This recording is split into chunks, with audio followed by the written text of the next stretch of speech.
Muita paz e gratidão a todos. Estamos aqui mais uma vez nos estúdios da DGA Music. Aurélio, segundo episódio da edição Cambé. É isso aí, Rony. Edição Cambé do Podchef.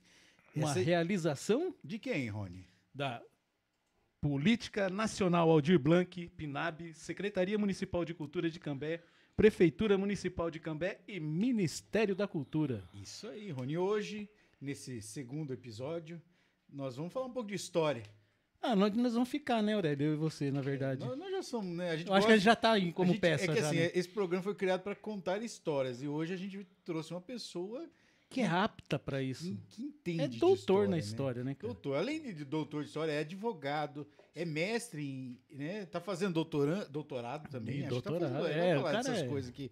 Né? Mas trabalha no Museu de Cambé, presta um grande serviço para a sociedade de Cambé, na preservação do patrimônio histórico e cultural de Cambé, que para quem não conhece é uma coisa muito importante. E é um dos museus... Você ter a sua memória preservada. E sem delongas, estamos com Eduardo Pavinato. Muita paz e gratidão, seja muito bem-vindo. O espaço é teu, seu Eduardo. Muito obrigado, Rony. Muito obrigado, Aurélio. Prazer, eu assisti a vocês pelas mídias sociais. Agora ao vivo e a cores, né? Diz que a câmera enfeia as pessoas. Não, deixa lindo. Até que vocês estão bonitinhos ainda. Mas não foi o que ele disse com a câmera desligada. É a maquilagem. Mas que legal, que bom participar e saber que o trabalho que vocês desenvolvem é um trabalho muito importante para a cultura, para a história. E traz pessoas interessantes aqui para falar um pouquinho de vida, um pouquinho de vivência. Isso é muito bacana. Meus parabéns e agradeço o convite. Inclusive porque vocês falaram da Lei Aldir Blanc, que foi um momento muito triste na nossa história, porque nós vivimos a pandemia e a Lei Aldir Blanc ela veio para ser uma luz aí no caminho desses artistas que estavam numa situação muito difícil com a pandemia. Quando vem essa Lei Aldir Blanc, ela acaba dando um respiro muito grande e, graças a todo o empenho da comunidade cultural, acabou ficando essa lei e nós já estamos aí para terceiro, quarto ano. Acho que é quarto ano que vai ter. Ela está prevista de se manter até 2029, né? E aliado a ela veio a Paulo Gustavo e fez com que a gente criasse um novo caminho para a cultura. Porque tem um horizonte, pelo menos, né? A cultura sempre, né, com dificuldade, sempre... Descentralizou um pouco, né? Justamente. Então, você vê que às vezes tem aquele ditado que fala, fecha-se uma janela e abre uma porta. Justamente no momento em que a classe cultural estava numa situação terrível, porque a pandemia não permitia fazer nenhum tipo de evento, nenhum tipo de atividade pública e tal, a lei acabou dando esse suporte, ajudando muitas pessoas da área de cultura e está aí sempre se renovando, cada nova edição uma nova realidade e quiçá que permaneça, porque a classe cultural ela merece, essa classe cultural sofrida, essa classe cultural que tem que lutar todos os dias com muita garra para não perder o espaço que tem e que legal, né? Estamos aqui hoje falando disso, de cultura, de Lei Aldir Blanc, de Lei Paulo Gustavo e das coisas legais da nossa sociedade, né? E o melhor de tudo é que a gente sabe que isso vai ficar arquivado, catalogado, dentro de um museu contando essa história. E por falar em museu, bom, você está há mais de 20 anos, né, à frente do Museu de Cambé. Como é que surgiu esse gosto pelo museu, pela história? E conta um pouco dessa tua trajetória no museu.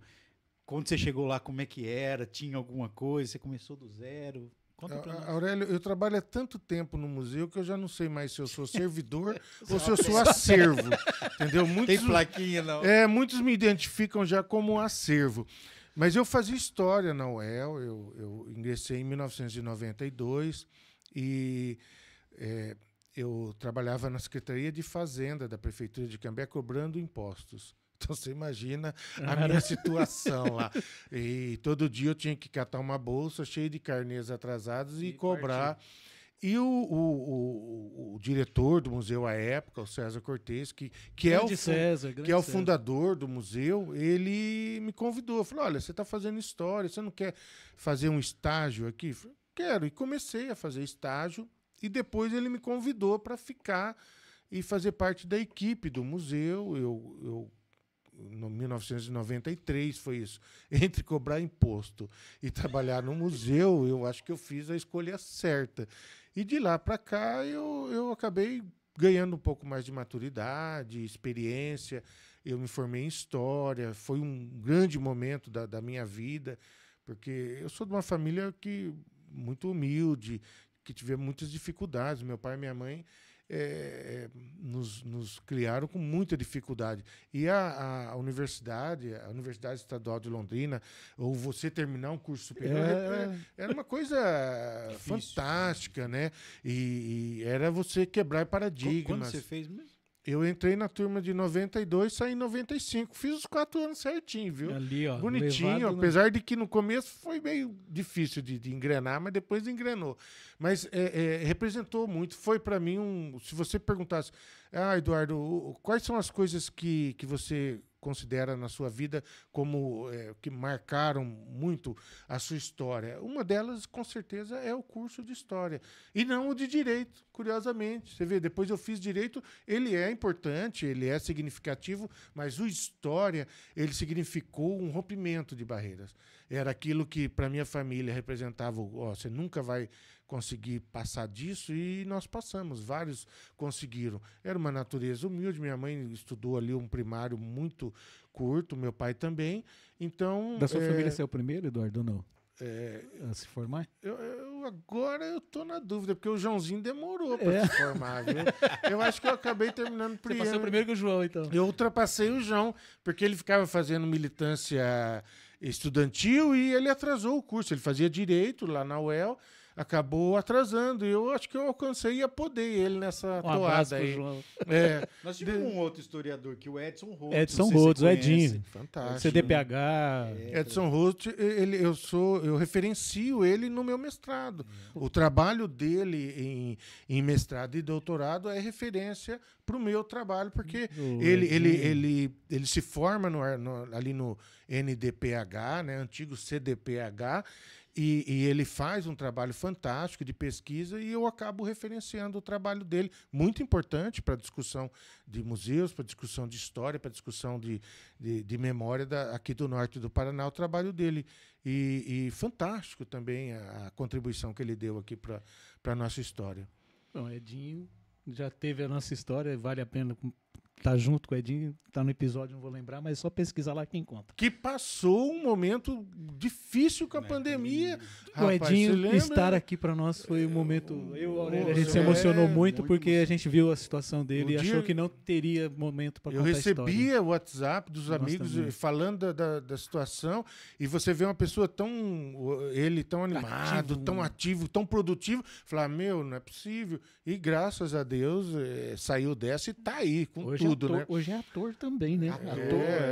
E fotografia e tudo, né? Mas eu entro no museu, e eu era muito novinho, e ali eu vou acabar descobrindo uma paixão. É o que eu gosto de fazer. Eu sou um cara que eu vou trabalhar feliz. Se deixar, eu moro lá, que a minha mulher vai lá me buscar. Senão eu morava dentro do museu. Eu gosto do que eu faço, eu curto, o museu não tem monotonia, todo dia uma experiência nova, todo dia uma atividade diferente. Então, para quem acha que às vezes museu é aquela coisa parada, atrasada, não, nós vivemos de alta tecnologia lá, nós lutamos todo dia, nós resistimos, porque você trabalhar em museu é resistir todos os dias. Fica meio aquém, às vezes, né, da própria política pública, às vezes. Sim, completamente. Mas, assim, é muito legal e é um aprendizado muito bom. Você acaba tendo que saber de muitas áreas do conhecimento para poder lidar, até porque a característica do nosso museu, Aurélio, ele é um museu histórico, portanto, ali nós trabalhamos com documentos, fotografias, objetos e arqueologia indígena. Então, para cada um desse tipo de material, você tem que dar um tratamento diferente. Então, a pessoa ela tem que entender um pouco de como é que se forma um papel, de como é que se forma uma película de filme, de negativos, de arqueologia indígena. E tudo bem que já tem os ditados, quem sabe muito não sabe nada, né? Física. Então, você tem que saber das condições do ambiente, se está muito frio, se está muito calor. E isso faz com que a sua dinâmica diária ela seja muito legal, muito bacana. E isso eu adoro isso. Quando você chegou lá, o acervo era o mesmo que tem hoje? Como é que foi? Não, o acervo ele está sempre sendo ampliado, né? Até em função dessa dinâmica que a gente exerce com a sociedade.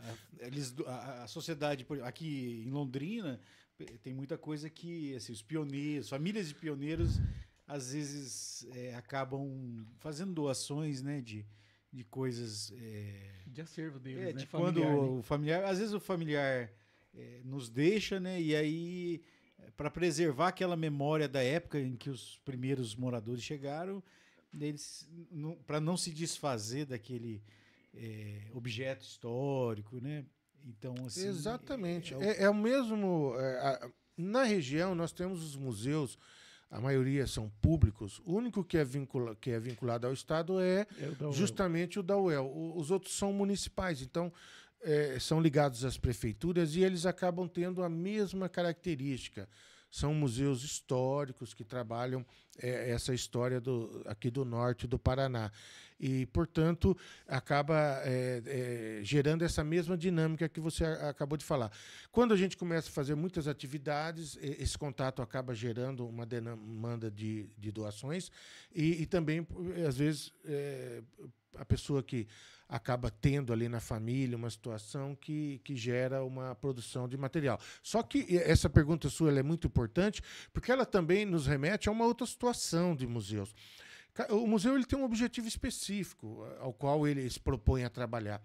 E, às vezes, as pessoas não entendem direito isso e eles acabam achando que o museu é um depósito e quer doar tudo quanto é tipo de coisa. Por que a cadeira do meu pai não está exposta lá no museu? E justamente, às vezes, nós temos que explicar para as pessoas o porquê do sim para alguns objetos e o não para outros. Porque o museu, se ele começar também a pegar tudo quanto é tipo de coisa... Tem que ter um valor histórico. E a ligação histórica, Aurélio. Eu tenho que ter os objetos que fazem uma estrita ligação com a história da cidade. Até para você poder trabalhar. Senão, você perde o contexto. Você não tem ali o nexo causal que vai justificar a existência daquele objeto dentro da entidade. Ele fica sendo um objeto estranho. O Eduardo, tem até a questão, por exemplo, quando vocês montam o parque histórico, né? Vocês levam uma casa para lá, né? Justamente, para criar esse Como é que ambiente. é o nome? O Rony não, o Rony não quis ler, porque ele não... Danzigerhof. Danzigerhof. Vamos fazer umas... o parque duas coisas. Antes, o Aurélio fez uma provocação aqui a respeito dessa questão dos objetivos do museu. Eu queria só falar uma coisa que é muito importante e que faz referência ao Museu Histórico de Cambé. Primeiro, que ele está fazendo 40 anos, Aurélio e Rony. E segundo, que o Museu Histórico de Cambé ele nasce um museu histórico voltado à história da reocupação recente, que é a Companhia de Terra, os pioneiros e o memorialismo. Em determinado momento, a equipe, à época, eles têm um insight de que faltava aí, nessa história, um personagem que é muito importante aqui para a nossa região, que era justamente os povos indígenas. Então, uma coisa que a Universidade Estadual de Londrina, o pessoal do Departamento de História, eles debatem muito, é justamente esse apagamento da história dos povos indígenas. Então começa-se a haver um movimento que vai identificar essa falha e começa a ser produzido muitos materiais que vão contar essa história. O próprio Edson, que nós acabamos de falar, no livro dele, ele debate... uma outra justamente, via da história. Ele expõe... Mas, diferentemente dos outros museus aqui do norte do Paraná, Cambé fica atento a isso, começa a fazer uma campanha conscientizando a comunidade de que Antes da chegada do homem branco, eram os povos indígenas que mandavam em toda essa região, com uma cultura fantástica, com um modo de vida, sem esse caráter mercantilista que nós levamos à nossa vida. E essas campanhas que o Museu Histórico de Cambé vai fazer, final da década de 80, começo de 90, vai fazer com que as crianças de uma escola rural encontrem uma grande quantidade de arqueologia indígena. Esse material vai ser passado por um estudo de arqueólogos.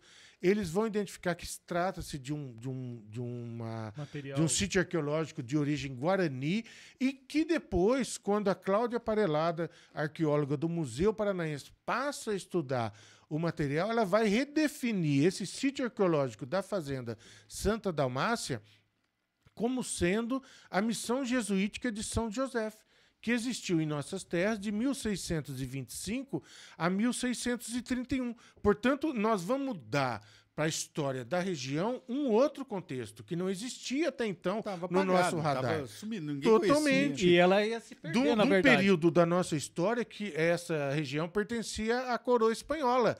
Entendeu? Então, você redefine toda uma situação. Então, o Museu Histórico de Cambé, ele quebra um paradigma, esse paradigma da companhia de terra, do memorialismo, do pioneirismo, para passar a ser detentor também de um grande acervo de arqueologia indígena que vai evidenciar a vida e a história desses povos indígenas que ocupavam a região. Na região, só Cambé tem esse acervo. E só Cambé tem esse registro dos povos indígenas ou outros museus aqui na região? Os outros museus têm algum material, mas ainda não tem essa virada de chave para dedicar uma boa parte da sua dinâmica nessa situação. Nós temos toda já um acervo, nós temos essa identificação do sítio arqueológico, nós temos um convênio com o Museu Paranaense, por meio da arqueóloga Cláudia Parelada. Nós desenvolvemos ações para trabalhar essa temática indígena, produção de materiais de conscientização. O Museu de Londrina começou também agora a fazer um trabalho muito importante. Estamos esperando aí Biporã entrar nessa com o Jaime. Biporã foi palco da missão jesuítica de São Francisco Xavier, do lado de cada barranca do Rio Tibagi. Então, tem muita história ali para ser contada também. Eduardo, e as pessoas têm acesso a esse material? O museu que não dá acesso aos seus objetos e materiais não pode ser considerado um museu. A gente trabalha incessantemente, Rony, Aurélio, para poder fazer com que todo o material que entre seja processado para ficar disponibilizado. Por isso que eu falo que nós trabalhamos com alta tecnologia. Nós temos scanners de negativo, nós temos sistemas de digitalização, nós estamos fazendo convênios agora para digitalizar filmes e nós temos nós guardamos uma boa parte do nosso material hoje em nuvem. Eu não sei exatamente onde fica essa nuvem e não sei quem é que cuida dela, mas isso faz com que o nosso trabalho fique mais rápido.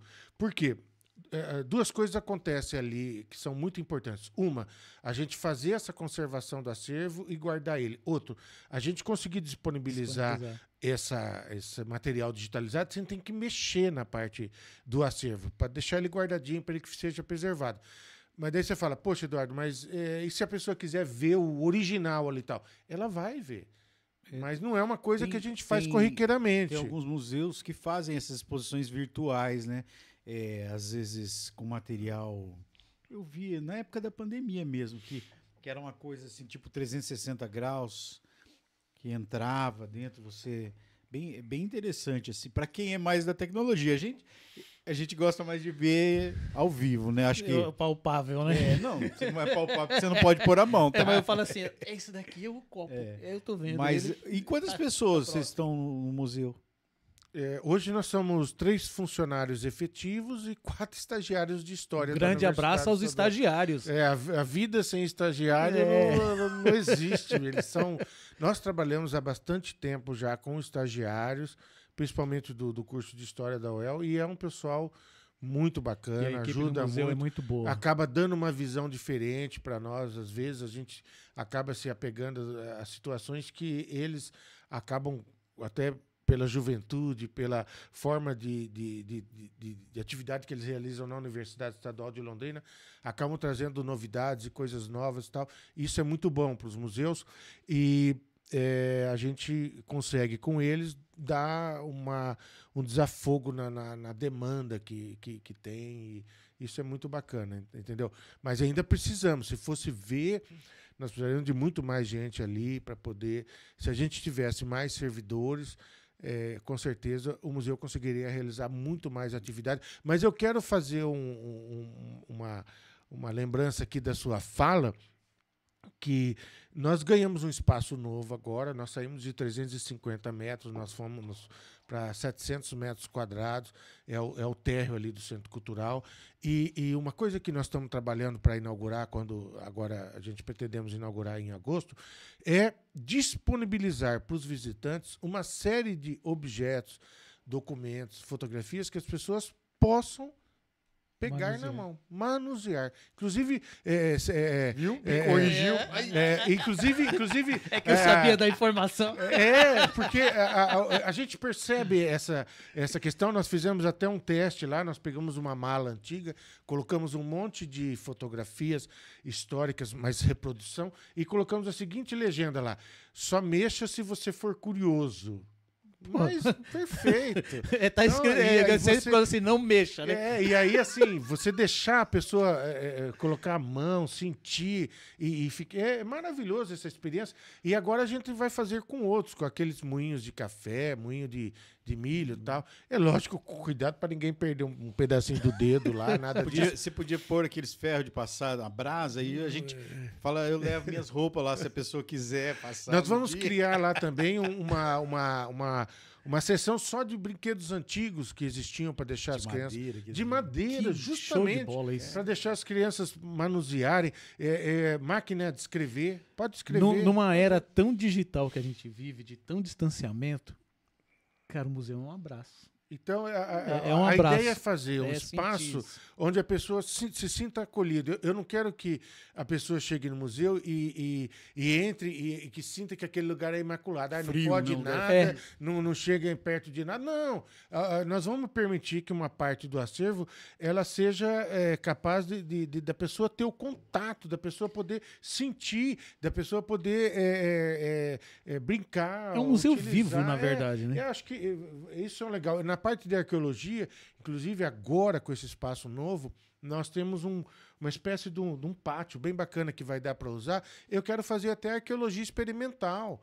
Então, aquele trabalho que nós fizemos lá no sítio arqueológico de recuperação do material, eu quero criar uma oficina que vai reproduzir o cenário de forma que a criança pode ir lá e fazer um trabalho de arqueologia e desenterrar as camadas da história e entender o que é um processo de arqueologia que hoje é muito importante, que acaba desvendando mistérios que estão aí para serem desvendados, entendeu? Eduardo, é uma área maravilhosa, né? Você também fez algumas publicações, né? São Caderno de Famílias Italianas, livro Cambé nas lentes de Arthur Aidan. No Hino. E o Hino também o Hino de Cambé tem um livro do Eduardo. Fala um pouco sobre essas suas publicações e como que elas contribuíram para esse processo da identidade cultural de Cambé e da memória. O museu ele deve ter uma série de linhas de trabalho, até para poder dar visibilidade, para poder ter essa interação com a comunidade. Desde quando ele foi inaugurado, em 1985, houve essa preocupação da equipe. Então foi publicado o Cambé Repensando a Sua História, que é um livrinho amarelinho que nós temos, e ele é de uma forma bem didática para auxiliar professores. Depois nós inauguramos essa série Cadernos de Memória, que é uma coisa bem mais simples, bem mais descomplicada para trabalhar questões de família e tal. Então foram feitas várias publicações. Eu fiz o da família Coates, por ocasião da casa que nós levamos no Parque Histórico. E depois nós tivemos a ideia de fazer o dos italianos. Essa foi uma experiência muito incrível, porque era um caderno fotográfico, fotografia e legenda só. E começamos a fazer uma exposição. Então, num ano, a gente conseguiu umas 40 imagens. No segundo ano, umas 60. E aí, no terceiro ano, a gente conseguiu 99 imagens e resolvemos publicar.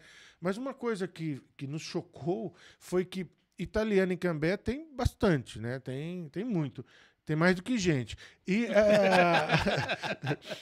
aí, nós descobrimos que as pessoas não tinham imagens das famílias.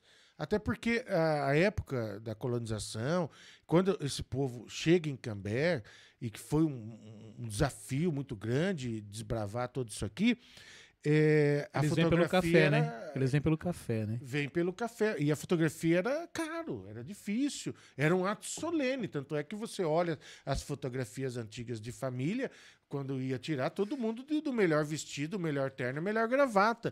Porque a fotografia representava um ato solene e nem todo mundo tinha condições de ter imagens. Então, dos italianos, a gente conseguiu 99, mas poderia ter muito mais. E agora nós estamos tentando, vamos produzir um das famílias japonesas. Cambé tem uma colônia fantástica. A Lorena. E essa produção também traz esse resgate desse perfil, dessas famílias que vieram para Cambé. E essas publicações, elas acabam incentivando, Aurélio, outras pessoas a produzirem também, que é uma coisa que a gente sempre conversa com a comunidade. Escrevam sobre a sua família, escrevam as suas memórias. Fala muito aqui. Por quê? Porque se você não escreve, vai perder. Você perde uma história. Quando você falou da questão da minha dissertação de mestrado, é o meu outro filho, é um filho que eu tenho a minha dissertação de mestrado, porque eu escrevi ela com muito carinho, com muita satisfação, e eu conto ali uma história. Eu fiz uma pesquisa sobre o museu e que, se eu não fizesse, será que quando outro viesse, ia conseguir ter todos os recursos e as informações para poder contar essa história? Você falou sobre arqueologia no seu mestrado?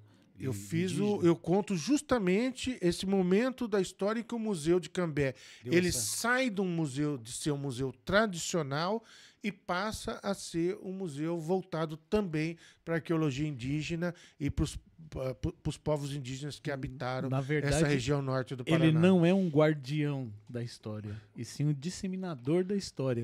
Que eu acho que é a nossa grande obrigação, né? As formas como a gente faz isso, através de filmes, fotografias, objetos, documentos e tudo, e acima de tudo, né, você conseguir ter uma amarração na sociedade de forma que outras pessoas também façam, porque né, a gente está aqui agora, amanhã pode não estar mais. Então, tudo o que você consegue com outras pessoas que produzem isso aqui que nós estamos fazendo é fantástico, porque né, eu sei que você vai produzir um material com a Anésio Montini. Que oportunidade! Anésio é uma história. Que oportunidade que nós temos de conseguir uma entrevista dessa, de uma pessoa que está intrinsecamente ligada no movimento cultural de Cambé, que inclusive foi o mesmo movimento que conseguiu voto suficiente para construir o Centro Cultural de Cambé. O Centro Cultural de Cambé, ele nasce por força da articulação da comunidade cultural, que foi para o voto e ganhou que aquele projeto fosse incluído na construção no orçamento de um projeto chamado Gralha Azul, que foi para a cidade. Então, isso é muito importante. E aí, escrever sobre a história da cidade, produzir material, ele é importante porque ele divulga acervo, ele incentiva, e ele faz também com que aconteça outros movimentos. Vocês falaram do Parque Histórico Danzigerhof, ele nasce justamente porque a gente, estudando a história de Cambé, nós descobrimos que aquele espaço onde é hoje o parque era o marco inicial da história. Só para alentar, ele está ao lado da Brasser, onde tem a fábrica do Chopp Brasser. Lá perto do Bratislava. No Bratislava, isso. Vizinho da Brasser, né? Vizinho da Brasser, marco inicial da história de Cambé, que foi um espaço que nós construímos porque a gente entendeu que aquele local não podia ficar ali abandonado, tendo tanta história para ser contada. E é interessante que vocês fazem a condução de uma casa até esse espaço, né? Que e aí, não tinha casa, foi né? muito curioso, porque quando o parque foi construído, era uma área que ela tinha sido até degradada, mas a gente sabia que naquele local, em janeiro de 1932, havia chegado o primeiro grupo de imigrantes que veio para colonizar ali a região. Então a gente conseguiu reservar o lugar, começou a fazer um trabalho e não tinha uma sede, não tinha nada, era uma dificuldade tremenda. Aí nós conseguimos adquirir uma casa que ela estava no meio de uma plantação de soja ali no Bratislava. Era a casa de uma família, a família Zifchak. negociamos, fomos lá, desmontamos a casa e levamos para o parque para ser a sede. Passado um tempo, a gente já fazia com a Universidade Estadual de Londrina um projeto das casas antigas de madeira. Surge a oportunidade de uma outra casa que ficava no centro da cidade, que era, a gente chama de Casa da Família Coates. E é uma casa que ela foi construída em 1937, o pessoal considerava até um cartão postal da cidade, mas onde ela estava ia construir um hotel. Foi assim, então como é que você vai lá e dizer, olha, não vai construir o hotel, Cambé não tinha um hotel assim para poder atender a comunidade e por conta disso. Então, eu me lembro que o prefeito da época, o Zé do Carmo, me ligou e falou, Eduardo, você quer a casa? Eu falei, quero. Ele falou, então tira. Tira que vai construir um hotel. Ele falou assim, leva. Justamente isso. Eu falei, leva rápido, porque senão o pessoal... Aí foi meio que desesperador, porque a gente sabia da importância daquela casa para a história. Ela é um símbolo das construções de madeira do início da colonização. E aí, como é que nós vamos fazer? Aí nós chamamos marceneiros, carpinteiros, chamamos o seu Zé Saloi, uma pessoa muito experiente lá de Cambé, e ele falava, olha, desmontar, vocês podem até desmontar, mas isso aí vocês não vão montar mais não. Ela tem uma característica no forro, de madeira encaixada, forro rebaixado e tal. Foi madeira muito seca. Se você desmanchar isso aí, nunca mais volta. Na hora que for montar, vai virar uma bagaceira, com o perdão da palavra. E aí eu descobri um senhor que era de Campo Mourão, ele fazia transporte de casas. E eu liguei para ele falou, vou aí ver essa casa de vocês. Chegou, ele mediu e tinha um lugar para passar que era um poste, uma árvore que só passava por ali. Era exatamente o lugar que ela poderia sair. Outro lugar ela não sairia. Ele falou, eu estipulo uma condição. Ele falou, desmonta o telhado, porque é muito pesado, você tem que tirar a telha e tem que desmontar a cobertura, porque ela é muito alta, né? Então ela tem ela de fato é uma casa bem, bem grande. E falou, e desmonta a varanda, o resto eu levo. Aí fizemos um acordo, mas não deu outra. Fomos lá, ele trouxe uns macacos gigantes, que eles chamam de chicão, uns tambores, e começou a macaquear a casa, levantou, colocamos em cima do caminhão, levamos para o parque e restauramos ela. E hoje um espaço cultural. Tá lá, vale conferir. Inclusive, você que é de Cambé e não conhece... Tem que conhecer, gente. Até porque o parque ele oferece já muito mais coisas. As trilhas, é um espaço muito bacana. Então vou abrir para você aqui, nós vamos estar com a Mica aqui. A Mica vai contar um pouquinho sobre o espaço. Você vê que por meio da Nova Colab, que é a entidade dela, realizando atividades. Então acabou dando muito certo, porque além de ser um marco inicial da história de Cambé, a gente acabou agregando valor por meio dessas casas de madeira antiga que contam um pouco mais da história da cidade. Até porque, veja bem, é lógico que eu gostaria de preservar todas as casas e eu gostaria que mantivesse todas as características originais de um tempo que já se passou. Mas, economicamente, você não consegue fazer um negócio desse. Como é que eu falo para um cara que mora no centro de Cambé, que tem um terreno de 600 metros quadrados, que ele não pode derrubar a casa dele? Então, você fica... Então, uma opção que a gente Só vale lembrar que a gente sai daqui e vai para fora para ver casas e estruturas antigas, né? Então, e a ideia nossa ali no parque é justamente conseguir uma casa de origem dos povos japoneses, dos povos italianos e tal, e fazer uma vila de casas antigas que vai dar para as pessoas um exemplo do que foi esse período em que a gente utilizava da madeira que tinha nessas terras para se construir as casas para poder viver. Aurélio, nós temos problemas seríssimos aqui, cara. Time, tempo, money. Eu só estou começando. Eu acho que nós vamos ter que chamar o Eduardo para uma... A gente teve o Anésio aqui, falamos, vamos ter que trazer o Anésio. Nós vamos ter que fazer uma edição especial depois, fora de Cambé. Fora de Cambé. Fazendo a edição nossa normal, porque os assuntos são maravilhosos. O Eduardo, realmente nosso tempo é curto, então nós... Vamos falar dos nossos apoios, Rony? Nós precisamos falar, Eduardo, porque para manter esse projeto... Isso é muito importante. Lembrando que é uma realização da PNAB, Política Nacional Aldir Blanc, né? Da Secretaria Municipal de Cultura de Cambé, Prefeitura Municipal de Cambé e Ministério da Cultura. Isso aí, né, Rony? Decorei, tô bonito.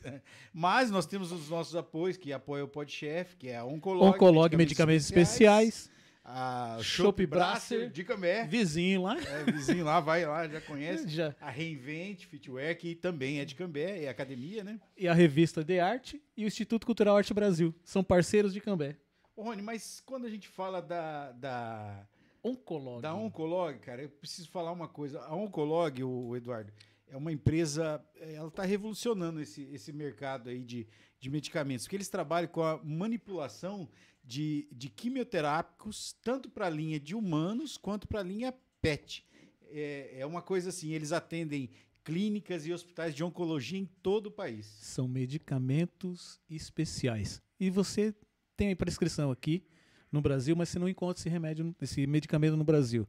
Através da Pharmatec, que é uma parceira da Oncolog, eles buscam nos Estados Unidos, Japão, China, onde tiver, traz para você em tempo hábil. Oncolog Medicamentos Especiais. E tem um detalhe, ó, copinho da Oncolog aqui. Viu? Moura, tamo aí, Moura. E tem um detalhe que eles têm um atendimento humanizado e personalizado. Lá você vai ser atendido por um farmacêutico lá, né? E eles fazem esse atendimento, não é um robô que vai te atender lá, com a vantagem de que eles também fazem o parcelamento do cartão de crédito. Só que tem um grande detalhe, Aurélio. Essa entrega ela tem que ser feita em tempo hábil, mas ela tem que seguir padrão de qualidade, vigilância sanitária e estar com todos os protocolos necessários. E aqui ela vem com selos, temperatura, tem que manter a temperatura.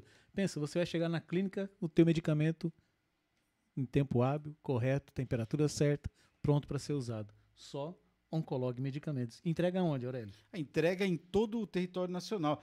Bom, se alguém quiser mais informações sobre o Oncolog, é fácil. Tá por aqui em algum lugar e tá nas nossas fichas técnicas. Entra lá no www.oncologmedicamentos ou no Oncolog Medicamentos. E tem os telefones aqui, a gente depois é só entrar aí nas nossas...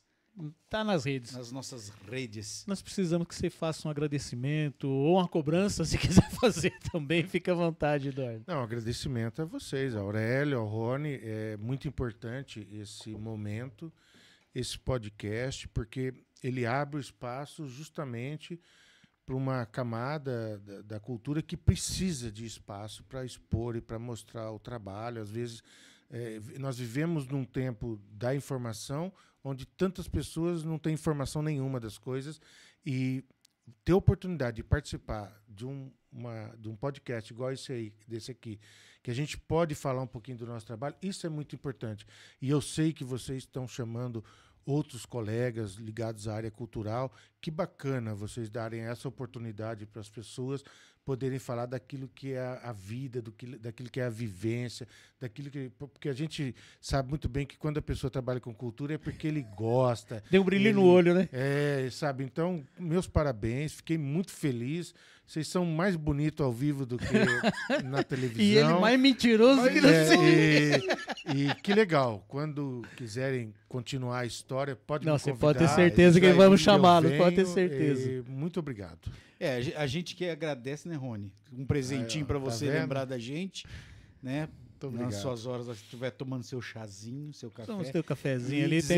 Dizer que esse projeto é um projeto que tem a intenção de mostrar o que é desenvolvido em Cambé, né? Porque não só para as pessoas de Cambé, mas para o mundo. A gente espera que o mundo conheça mais sobre a cultura de Cambé e que possa, de repente, através das suas palavras aqui, ter a vontade de ir lá conhecer esse museu e conhecer os outros projetos culturais que vão passar por esse nosso projeto aqui, que a gente vai ter a oportunidade de mostrar. E ele vai vir aqui para falar para nós sobre Danzig e Cambé.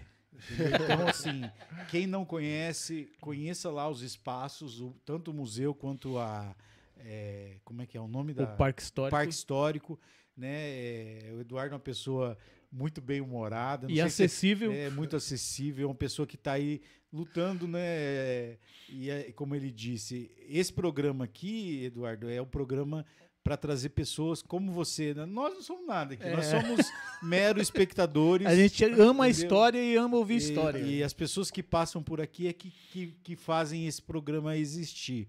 e quem assiste é que faz com que ele reverbere e leve a nossa cultura. E para isso a gente memória. precisa que as pessoas nos sigam nas redes, gente.